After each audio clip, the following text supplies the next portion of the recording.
Welcome friends, welcome back to the kitchen, welcome back to Sunday morning in the old cookbook show. Today we're going to do another recipe out of the Galt cookbook. This was published in Galt, Ontario, 1892. A very pivotal cookbook for its time period. It is it's a church cookbook, it's a community cookbook. Most of the recipes are attributed to someone in the community or their family or neighbors or so on and so forth. We're going to do a recipe out of the cheese section. So we're going to do a recipe called cheese in the oven. I remember as a child, cheese was always on the table. In this time period, 1890s,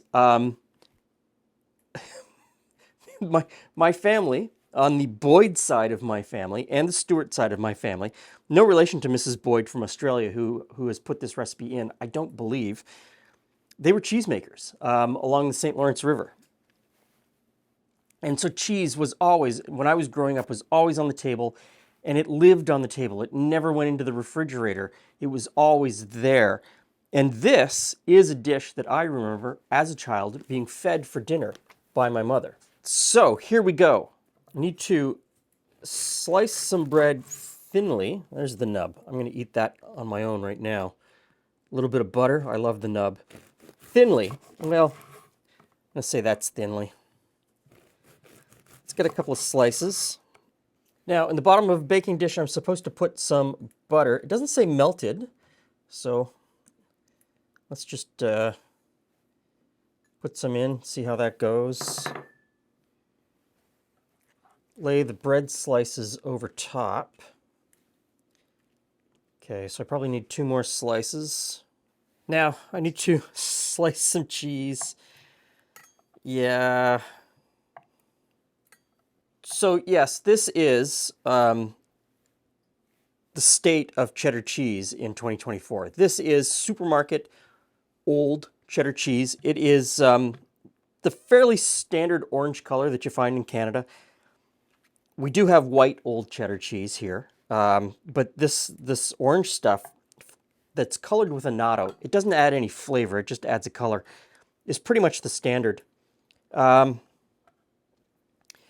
As a child, this would not have been let into the house. It was always white cheddar, and it was always much better than this.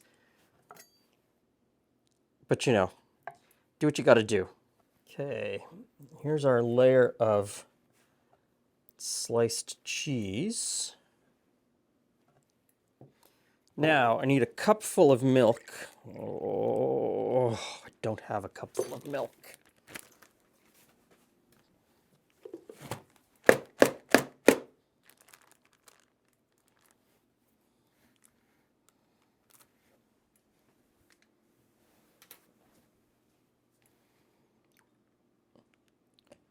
Cupful of milk. And 3 eggs.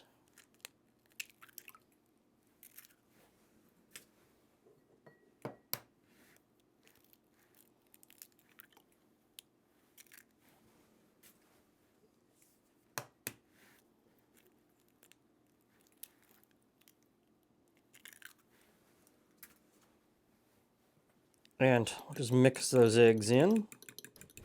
Okay, now we just pour this over, and it says to bake, doesn't really give a temperature. The instruction about baking is kind of interesting though. Bake in the oven until light brown on top. It needs very little heat underneath and ought to brown in 15 minutes. It is delicious if the oven is in the right condition. Not really sure what in the right condition means, but we're going to stick it into an oven preheated at 350 degrees.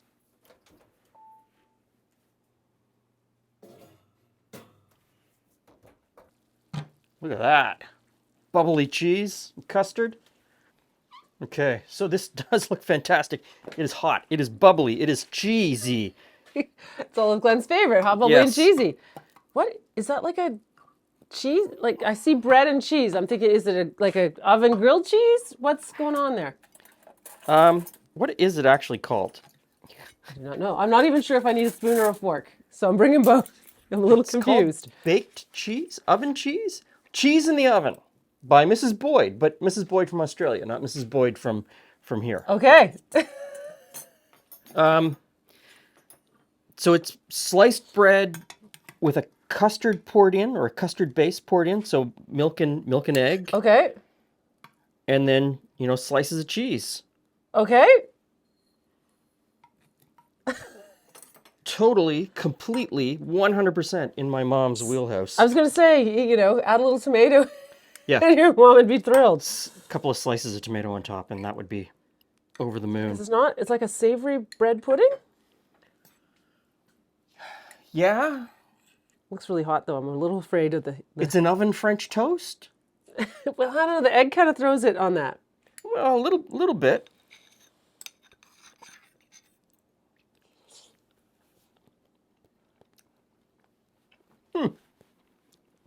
Okay, needs salt and pepper. Definitely needs salt and pepper. Kind of knew that going in.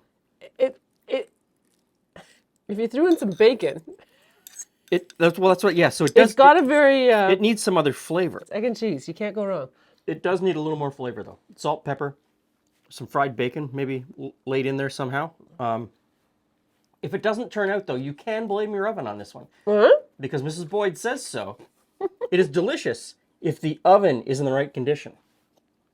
If it didn't turn out, it's the oven's fault. It's funny. So back here, page 74, I think. Which in theory means that it could be better if your oven. Like, Yeah. This could be like the non Yeah. good version. My for all oven we could know. be horrible. 74. It's a little bit hot, physically hot still. Boned goose, chicken, and cured beef tongue. Bone, goose. So you bone a goose, Chicken you bone a chicken, and you cured boil beef some tongue. beef tongue. You stuff the boiled beef tongue inside the boned chicken, and then you stuff all of that inside the boned goose. You cover it in pastry and you bake it, and then you slice it thin. So it's a bit like a turducken. It's a turducken from the except 1890s. It's got a cow and a goose. Yes. Why do people want to stuff meat into meat? I don't understand. Okay, I don't understand. More vegetables. Remember, that's my bias. But Okay, we're not so- having that. Let's not make that. Big holiday brunch buffet table. This would work. This would be fantastic on a big brunch buffet, holiday brunch buffet table. I think it would surprise a lot of people. Yeah. Salt, pepper, maybe some other spicing, maybe a different type of cheese if you wanted to multiply different types of cheese. But the base idea, yeah, Bacon. the base idea for this is fantastic. Some crumbled sausage in the bottom. Some cooked crumbled sausage in the bottom. This is a good base. Thanks for stopping by. See you again soon. It is a lot like that tomato bread thing with cheese. Yeah. Yeah.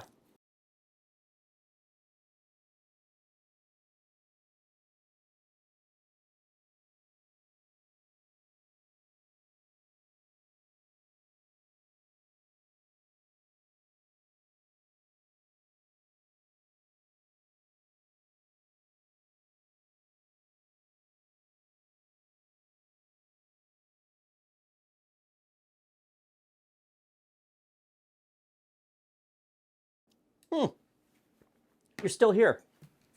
Since you're still here, let me tell you about Give Hope Wings. Last year, 2023, I flew in a charity fundraiser called Give Hope Wings that raises money for a charitable organization called Hope Air. And you, my viewers, donated $27,000 and really changed some lives, made a difference. You made a difference in people's lives. So Hope Air is a charity that works in Canada, and they provide free flights and lodging to people that live in the more remote parts of Canada if they need to get to somewhere like Toronto, Montreal, Vancouver, Edmonton, Calgary, something like that, a larger urban center, in order to receive some sort of care, cancer treatment, different types of operations, that sort of thing, that can't be done in their own community.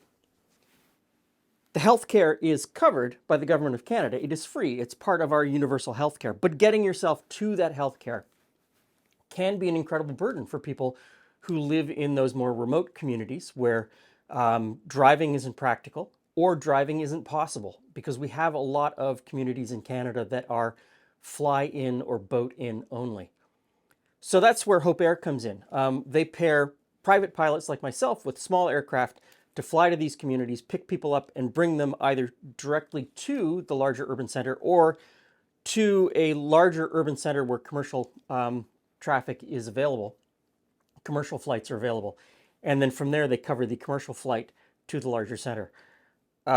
Something that I definitely believe in. Having lived in some of those smaller communities in my younger years, I know how difficult it is, how isolating it is, and that you cannot get out when you need to sometimes. So I would encourage you, please, if you can, I will drop the link below in the description box. Take a look into Hope Air, and if you're able to, please help out and donate. Thanks for stopping by. See you again soon.